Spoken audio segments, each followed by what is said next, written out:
하나님 말씀은 느헤미야 11장 20절 21절 말씀입니다.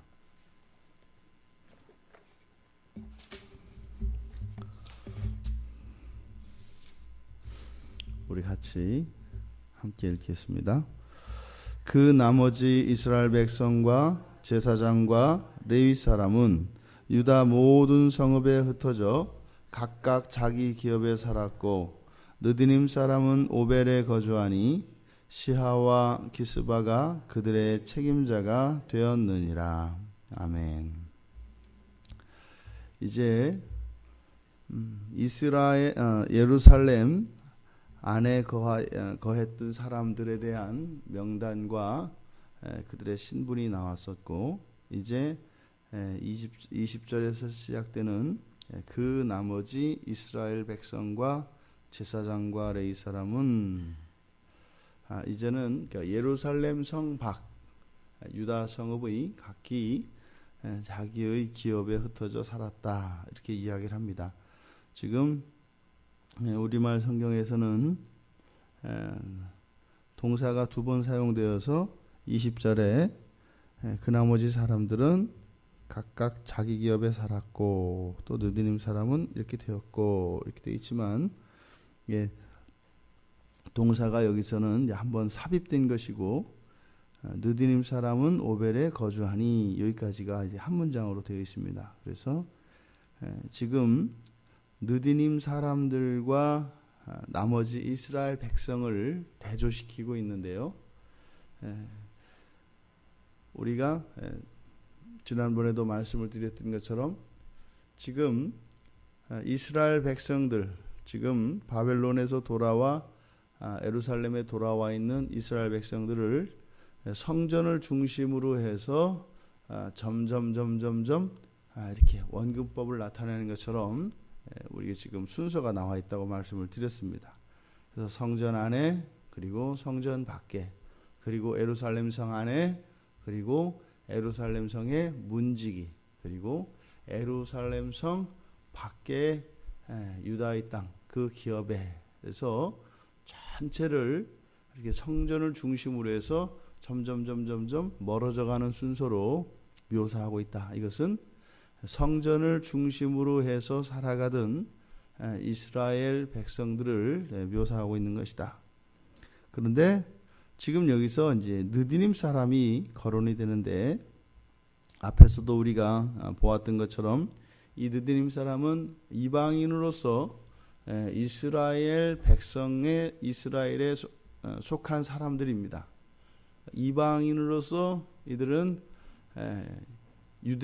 이스라엘 사람은 아니지만 언약의 백성이 된 사람들이 바로 이 느디님 사람들입니다. 이들은 레위 지파, 레위 사람들의 소유물입니다.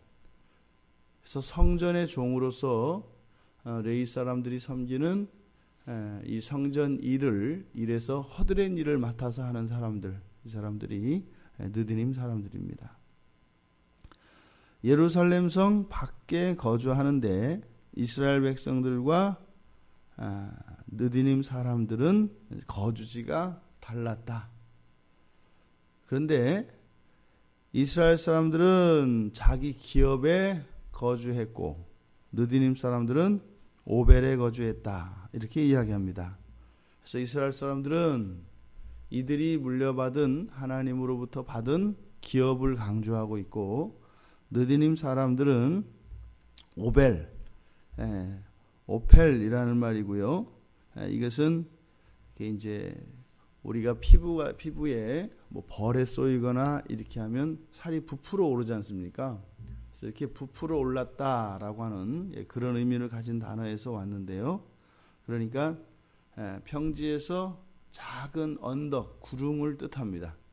그래서 이 오벨이라고 하는 것은 언덕, 우리말로 하자면 그런 의미입니다. 그래서 예루살렘 성 시온성 밖에, 시온산에 있는 작은 언덕, 뭐 이런 의미입니다. 그러니까 이들이 거주하는 것은, 이 오벨이라고 하는 것은 성전이 내려다 보이는 작은 동산을 말합니다. 이스라엘 백성들은 기업에 머물고 이 느디님 사람들은 오벨에 머물렀다. 오벨에서 살았다. 이게 무슨 의미일까요? 느디님 사람들이 거주한 오벨은 이들의 기업이라기보다는 사람으로서 기본적으로 해야 되는 잠자리의 문제를 해결하는 정도, 그런 의미입니다. 종과 하나님의 자녀들의 차이점을 지금 여기서 이제 부각시키려고 하는 것인데, 예루살렘 성 밖에 거주했다고 해서 다 똑같은 것이 아니다. 이 느디님 사람들은 성전을 돌보며 레위 지파에 속해서 하나님의 언약 안에 들어오긴 들어왔지만 이들에게는 한계가 있다. 이들의 삶 자체는 성전에 매여 있습니다. 그러니까 이들은 늘 성전을 바라보며 살 수밖에 없고 또 그 성전을 위하여 존재하는 이방인들입니다.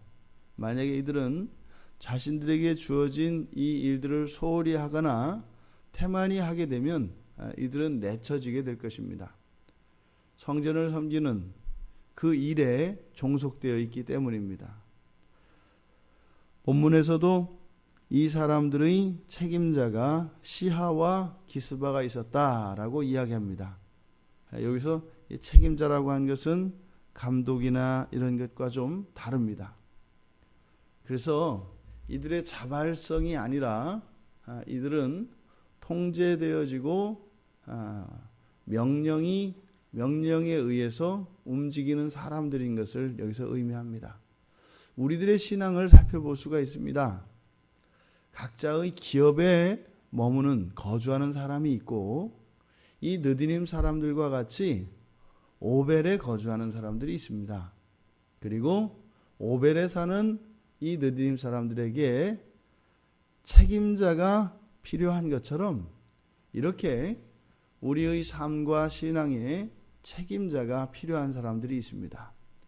족장으로서 이들을 대표하는 그런 족장의 개념이 아니라 이들을 통제하고 언제나 이들을 일정한 목적에 의해서 부려야 되는 사람들을 말합니다.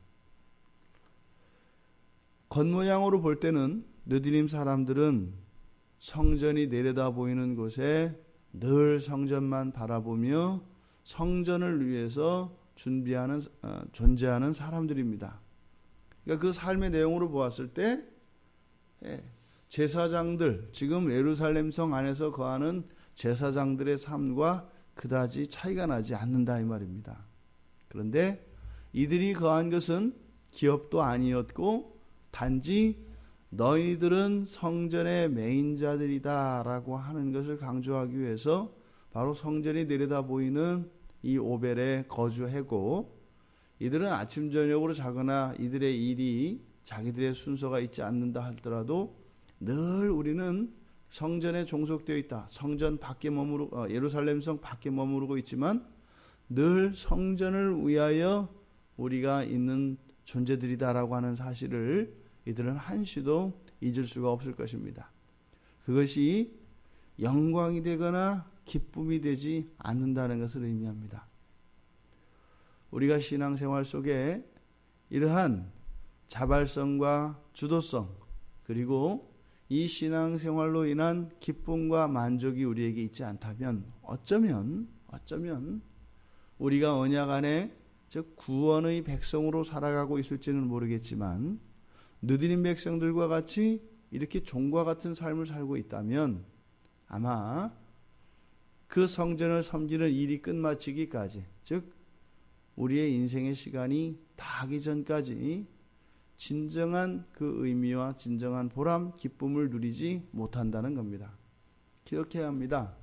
우리가 예루살렘 성전을 바라보며 예루살렘 성전을 섬기며 그 일을 위하여 인생을 완전히 사용하였지만 그것이 그들에게 영광이 되거나 기쁨이 되지 못했던 그런 느디님 사람과 같은 그런 신앙생활이 우리에게 있어서는 안 될 것입니다. 그것은 그거에 대한 책임을 이야기하는 것이 아니라 하나님이 하나님의 자녀들을 구원하시고 그 자녀들을 자녀들의 인생을 통해서 기대하시는 바는 그런 종된 삶이 아니라는 것입니다.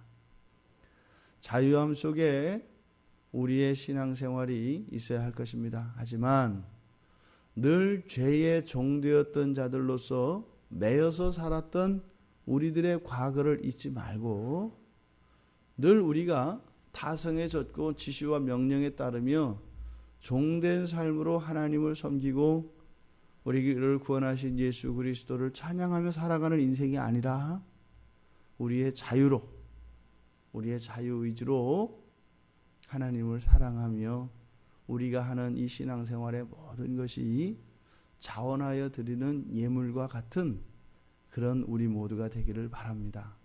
하나님의 말씀을 따라 사는 것이 두렵거나 이것이 마지막 날에 있을 어떤 책임과 그것에 대한 두려움으로 하나님의 말씀을 지키는 것이 아니라 나를 사랑하시는 그 하나님의 사랑이 어떠한 것인지 알고 그 사랑의 감화를 받아 기꺼이 자원함으로 기뻐함으로 하나님 말씀 따라 살기를 치열하게 분투하며 살아가시는, 때로는 실패하고 좌절하고 낙심할지라도 그것으로 인하여 하나님을 두려워하는 자들이 아니라 오히려 하나님의 도움을 구하는 그러한 삶 속에 진정한 그리스도인에게 허락하여 주신 그런 기쁨과 삶의 보람들이 있기를 바랍니다. 기억하십시오. 늘 성전을 바라보며 성전만을 위해서 살았던 느디님 사람들은 종들이었습니다. 이들에게 책임자가 필요했다 이 말입니다. 책임자가 필요 없는 자발적인 자기의 기업에 머무르며 그 영광이 무엇인지 날마다 감사하며 찬양을 드리는 우리 모두가 되기를 주님의 이름으로 축원드립니다.